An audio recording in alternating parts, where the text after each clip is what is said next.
Hello guys! Hello Leo! Welcome dito sa aking channel. Kapalaran 888 Leo. Alamin natin kung anong messages, vibration, gabay, energy. Para sa lahat ng Leo, this is general reading. So, pwede kang resonate dito. Gamitin mo lang yung intuition sa panonood. Okay, changing your mind, Leo. First card natin is changing your mind.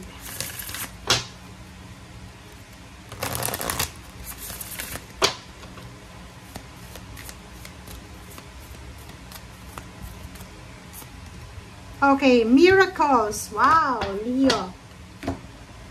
Okay, Leo.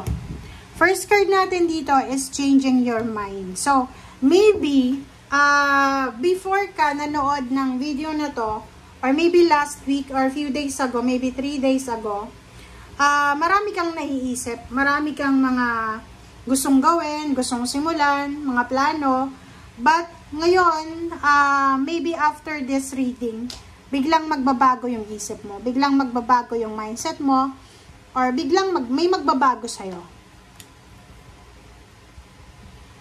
Okay. Next card natin, Leo, it's miracles. Sinasabi sir dito ng baraha, Leo, na have faith that your miracle is on its way. Diba? So, kailangan mong maniwala. Kailangan, believe in magic. Okay? So, kung hindi ka naniniwala sa milagro, posibleng hindi ito darating sa'yo. Kasi, yung milagro, dun lang yun sa mga taong naniniwala. Diba? So, kailangan mong, kung naniniwala ka sa milagro, kailangan mo lang ng faith na etong milagrong ito ay parating na sa'yo. Yung prayers mo daw have been answered. So, surrender lang. Kung ano yung nangyayari sa panahon ngayon, sa buhay mo, sinasabi ng baraha sa'yo na yung mga prayers natin, araw-araw, nangyayari yan. But, minsan, dahil sa wala tayong believe sa sarili natin, o yun nga, wala tayong paniwala sa milagro, parang feeling natin, yung blessings ay hindi naman blessings, diba? So, kailangan nating ibigay yan lahat. And kung mag-wish tayo, magmamanifest tayo, make sure na ikonsulta mo yan sa Panginoon.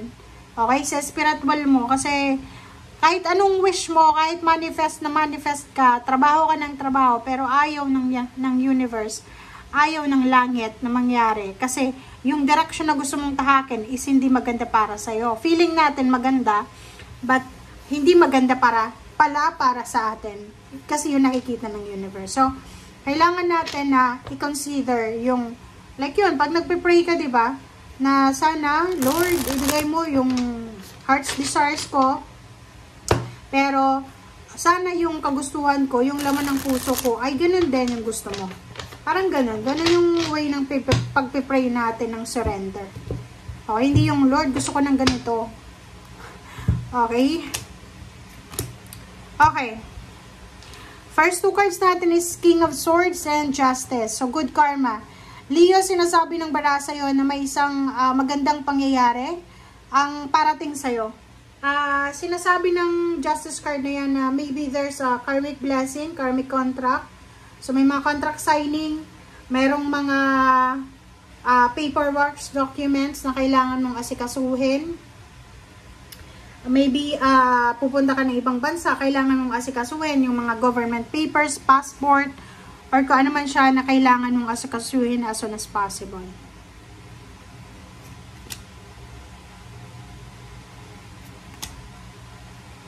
Okay, next two cards natin ay Seven of Swords and the Devil. So, Leo, sinasabi ng baraha sa'yo na mag-iingat ka lang. Mag-iingat ka lang kasi meron ditong Capricorn energy. And at the same time, meron ditong Gemini energy. Itong dalawang to, ito yung pinaka ayaw ko sa reading. Kasi, pag ganito, pag lumabas yung ganyan, yung mga plano mo sa buhay, ay posibleng merong kumukontra. Diba? Merong nag-i-evil eye ng plano mo. So, kung ako sa'yo, Leo, wag mong ipagsasabi kung ano yung plano mo. Wag mong, kumbaga, ipopost sa social media. Kasi, yun, i-evil eye siya. So, Seven of Swords, meron kang plano na pwedeng hadlangan ng the devil or maybe ng negative forces or Or maybe may mga tao dyan sa paligid mo na bala kang traidorin, bala kang nakawan, bala kang sirain. So, kailangan mong mag-isip ng maayos. Okay, Five of Swords, oh, 'di ba? Mayroon ka daw dito, mayroon ka Leo na kailangan i-give up, may kailangan kang alisin sa buhay mo. Maybe this is your negative thoughts, mga bisyo sa buhay, or anything na temptation. So, like for example, kung ano man, depende yun sa tao kasi hindi naman natin alam kung sino-sino yung nanonood ditong Leo, na mayroon kayong mga temptation. So, pag-isipan mo ng mabuti lahat ng decision making mo, lalo na sa pakikipagkaibigan, sa pagtitiwala sa mga words or mga advices, huwag kayong masyadong magtitiwala. Lalo na kung ito ay may history ng panluloko, panggagancho, or pwedeng panglilin lang. So, kasi yung The Devil tsaka Seven of Swords, malakas siyang combination na may isang tao sa inyo na naiinggit, or may isang tao na gusto niyang, kumbaga, nakawan ka, or pwede nakawin yung position mo sa trabaho, or pwedeng sirain ka. So, mag-iingat ka. Okay. The Moon card and Ten of Swords and Eight of Swords. So, dito sa 4 cards na to, sinasabi ng barahan na meron sa inyo dito, Leo, na natatakot kayo na, kumbaga, makaranas ng Eight of Swords. Natatakot kayong bumalik sa restrictions. Maybe may Leong bago lang siyang pasok sa trabaho, and yung fear niya is yung hindi siya ma-promote or hindi ma-extend yung contract niya, parang ganun. So, meron ditong Leo na matagal nang nagsasuffer.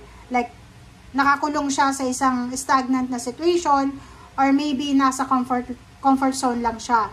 So, yung Leo na to, sinasabi sa inyo dito na makakaalis kayo sa kung ano mang stagnation na yan, pain and heartaches, grudges, resentment, kung talagang gugustuhin nyo. Okay? Wow. Comment down below, Leo. So, kung makikita mo, meron Leo dito na possible na makatanggap ng job offer. Diba? Job offer. But, be careful kasi yung trabahong ito na ino-offer sa'yo ay napakabigat ng trabahong ito. Malaking obligasyon, duties and responsibilities, maybe big contract kung ikaw ay business person. And if naman, empleyado ka, nag-apply ka sa isang company na pwedeng mahirapan ka during your obligations or kung ano man siya. Kasi, ang trabahong ito na i-offer sa'yo ay, kumbaga, hindi siya yung trabaho na easy lang. Malaking bagay yung pagiging strong yung personality dito sa trabahong to. Okay. Dito din, sinasabi ng baraha, merong mga Leo na kailangan yung proteksyonan.